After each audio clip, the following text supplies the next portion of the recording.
Halo semuanya, perkenalkan, nama saya Marintan Laurencia Pasaribu dengan NIM 2011021007.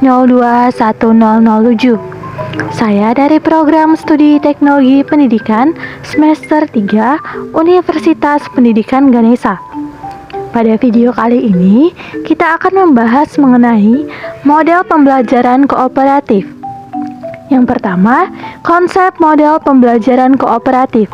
Secara umum, kooperatif berarti mengerjakan sesuatu secara bersama-sama dengan saling membantu satu sama lainnya sebagai satu kelompok atau satu tim. Pembelajaran kooperatif atau cooperative learning adalah suatu model pembelajaran yang menekankan pada sikap atau perilaku bersama dalam bekerja.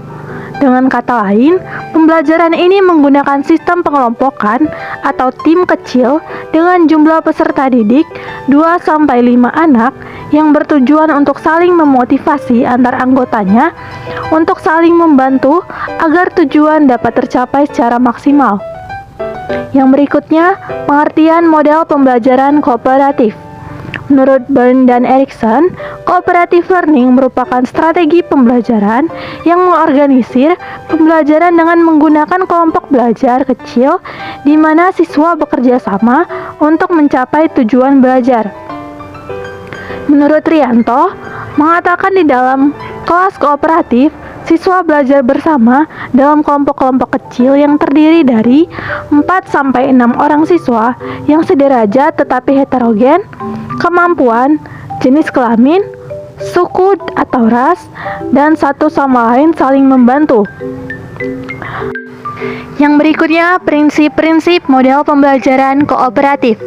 Menurut Roger dan David Johnson, dalam Rusman tahun 2011 pada bukunya di halaman 212 mengemukakan bahwa ada 5 unsur dasar dalam pembelajaran kooperatif, yaitu yang pertama prinsip ketergantungan positif. Dalam pembelajaran kooperatif, keberhasilan dalam penyelesaian tugas tergantung pada usaha yang dilakukan oleh kelompok tersebut. Keberhasilan kerja kelompok ditentukan oleh kinerja masing-masing anggota kelompok. Oleh karena itu, semua anggota dalam kelompok akan merasakan saling ketergantungan. Prinsip yang kedua, tanggung jawab perseorangan. Keberhasilan kelompok sangat tergantung dari masing-masing anggota kelompoknya. Oleh karena itu, setiap anggota kelompok mempunyai tugas dan tanggung jawab yang harus dikerjakan dalam kelompok tersebut. Yang ketiga, interaksi tatap muka. Memberikan kesempatan yang luas kepada setiap anggota kelompok untuk bertatap muka, untuk melakukan interaksi dan diskusi, untuk saling memberi dan menerima informasi dari anggota kelompok lain. Prinsip yang keempat, partisipasi dan komunikasi. Melatih siswa untuk dapat berpartisipasi aktif dan berkomunikasi dalam kegiatan pembelajaran. Prinsip yang kelima, evaluasi proses kelompok.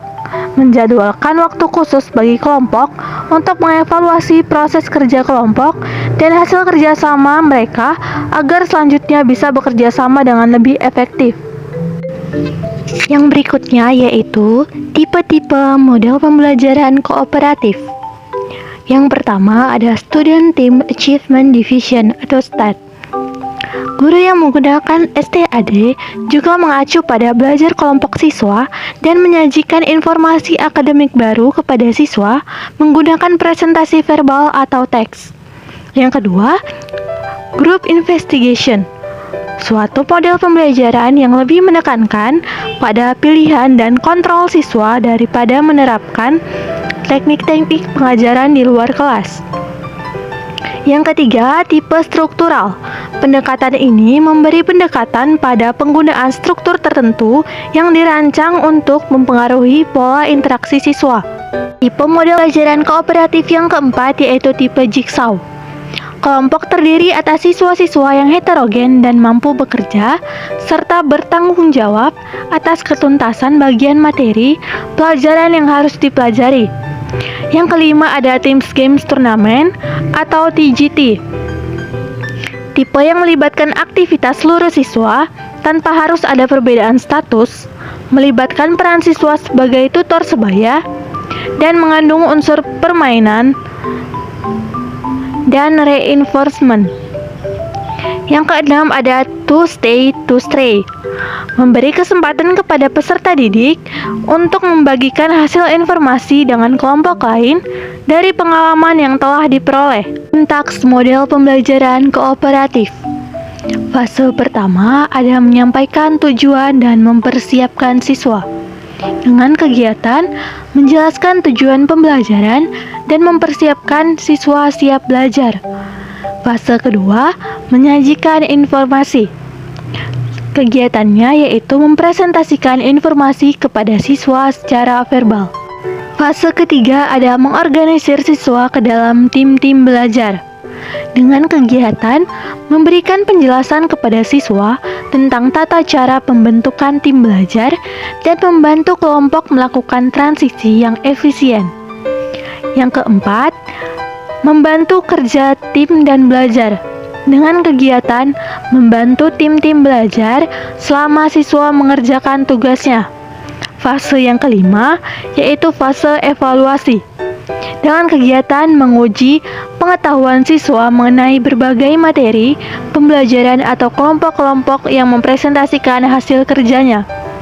Fase yang keenam ada memberikan pengakuan atau penghargaan. Dengan kegiatan mempersiapkan cara untuk mengakui usaha dan prestasi individu maupun kelompok. Baiklah, sekian yang dapat saya jelaskan dalam video kali ini. Jika ada kata-kata yang kurang berkenan, saya mohon maaf. Akhir kata saya ucapkan sekian dan terima kasih.